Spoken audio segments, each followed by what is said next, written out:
So I need to review a film I actually watched last week. I try not to fall behind with my reviews. I like them to be as fresh as possible.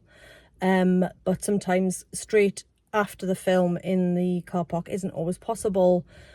And then if I don't get it done, it kind of falls by the wayside. So playing a bit of catch up, I've just reviewed Karate Kid Legends, which I watched today. But I need to talk to you about Lilo and Stitch.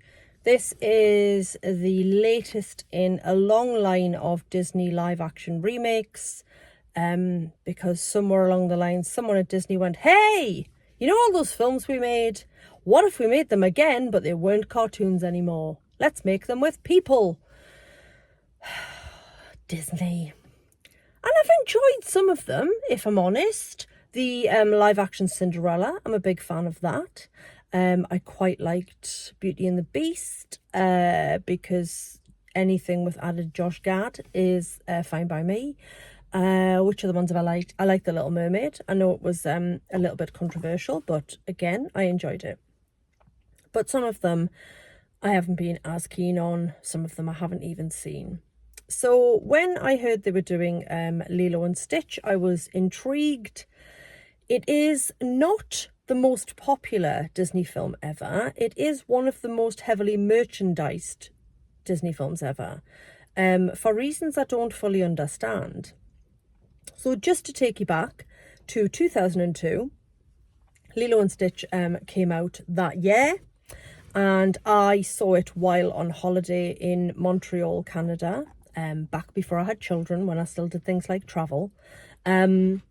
And I was on holiday with my then boyfriend, who was also a big film nerd like me. And so while we were on holiday, we went to the cinema 4 times. Weird, I know. But this is back when films were released in the US and in Canada kind of a little bit before they hit the UK. So the chance for us to see films early was too good to resist. And also Canadian cinemas are like proper exciting and stuff. So we went to the cinema on holiday, and one of the films we saw was Lilo and Stitch. Now, I love the original Lilo and Stitch. Genuinely, it would be probably in my top 5 Disneys of all time, not including Pixar stuff. I'd rank that separately, like everybody should. But Lilo and Stitch has a real place in my heart. And when I say I cried watching it for the first time in the cinema, I mean, I was so upset and so moved and so emotional that I had to send my lovely boyfriend out of the screen at the end of the film before the lights came up. So once the credits were rolling, I sent him out to the kiosk, like to the concession stand, to get serviettes so I could sort my face out, because I was covered in snot. Just hold that image. How old would I have been in 2002? 21? 20? Good grief, was that 20? I might have been, you know, but bloody hell. Just covered, just wept myself into oblivion, snot, tears, swollen, like the works. And it's always had a special place in my heart. And one of the reasons I like it so much is because it is a little bit odd. It's a little bit out there. It's not quite as out there as The Emperor's New Groove, which is another favourite Disney of mine. And if they try and do a live action version of that, I will be fuming. But it's a little bit different. Your central character in the film is a 6-year-old girl whose parents are dead, who is obsessed with Elvis, and who is so lonely and starved of friendship that she adopts an alien who, let's be honest, for a huge amount of the film is an absolute arsehole to her. Stitch in the original Lilo and Stitch is, and I don't say this lightly, a bit of a dick. At one point she draws a picture of him and it's got a red line up to you and she's like, this is your badness level and this is your... Like, he's awful. He's a weapon built to destroy.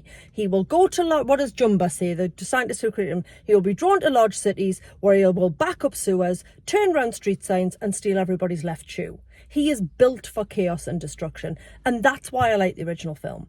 Because it's got Elvis songs in it, because a 6-year-old girl obsessed with Elvis is funny, because an alien causing absolute mayhem is funny, and then it totally kicks you in the heart nuts at the end with the whole Ohana business. And then you're like, oh, well, now I'm crying so much I'm drenched in snot. I really like it.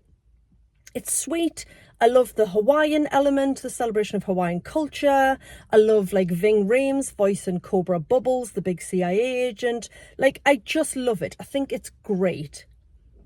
And I really wanted to like the remake. And the fact that I've just spent over 5 minutes talking about the original tells you how I feel about the remake. I just didn't love it. It was okay, but they've got rid of a lot of the less desirable elements of Stitch's personality. I guess there's a lot less Stitch chaos in this one than there is in the original. And they've tried to expand the story and they've tried to make the sister Nani. So Lilo's and Nani's parents are gone. I think we're told in the original, I'm not sure if they mentioned it in the new one, they were killed in a road accident. So Nani is trying to juggle life, looking after her sister, keeping a roof over their heads. So they've tried to expand it out and make Nani a more well-rounded character.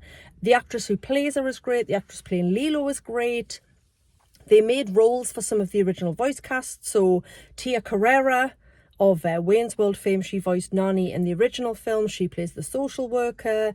They've added in a sort of kindly aunt character in the form of the actress Amy Hill. And Jason Scott Lee, who voiced the David, the love interest in the original film, plays like a restaurant manager. So they've made lovely little nods to the original. Some of the dialogue is exactly the same as the original, and yes, that tells you how many times I've seen the original film, because I could tell, like, this is word for word. But it just lacks, I don't know, it lacks some of the chaos, and this is such a mad thing to say for a Disney film. It lacks some of the edge. I like the original film because it's not really mawkish. Because, like I say, Stitch is bloody awful to her and she's just determined to love him because she's lonely and she needs a friend. And she's like, well, this guy will do. I mean, he's absolutely awful to me, but I'll just hang around. And God, it makes it sound like Lilo's in like an abusive relationship with an alien dog. It's not that. It's not that deep. It's not that dark. But, like, I like that element of it. With the aliens who come down to try and retrieve him, Jumba and Pleakley, they've had to make them sort of have cloaking devices in the new one so they appear human, whereas in the cartoon they're just like in clothes trying to blend in. I don't know, I just feel like it lost something, and I was still moved. The performances were really good. I really liked the actress who played the sister, Nani. I didn't get her name, which is bad. Or the girl playing Lilo. She was very young and she was very good, considering, again, she would have been acting with a tennis ball on a stick a lot of the time for Stitch. It looked good. It made Hawaii look beautiful, but I don't think that's difficult. But yeah, it was just a bit like, I thought all of the hefty, like, family stuff is going over the kids' heads in the audience, and then there wasn't enough fun stuff with Stitch to balance it out, and there wasn't enough Elvis. Like, took away all the things that made it so brilliant in the first place. So I'm sure it'll make money because, like I say, despite the film not being a huge hit first time around, as far as I'm aware, the Stitch merchandise doesn't seem to have ever stopped. You know, I worked for Primark for a bit in the warehouse, and I remember picking boxes with Stitch plushies and Stitch bedding and Stitch cushions and Stitch drinks cups. So the love for Stitch is definitely there. Whether or not that translates to people loving this film, I really don't know, but it just didn't do it for me, which was such a shame because I'm such a huge fan of the original. So my advice would be, if you've never seen the original, watch that instead. It's loads better. I know I'm not the target audience, but still. That's it. Those are my thoughts on Lilo and Stitch. All caught up now. So until the next time I pop off to the cinema and sit in my car to tell you all about it, I shall say goodbye. But please do subscribe to the channel if you haven't already. I've finally passed 250 followers. In fact, I'm over 260 now, which I never thought was possible. So if you are new here, thank you for your support. And please tell all of your friends to get their reviews from a middle-aged woman in an old car. Because who doesn't want that? Thanks for watching. Katie out.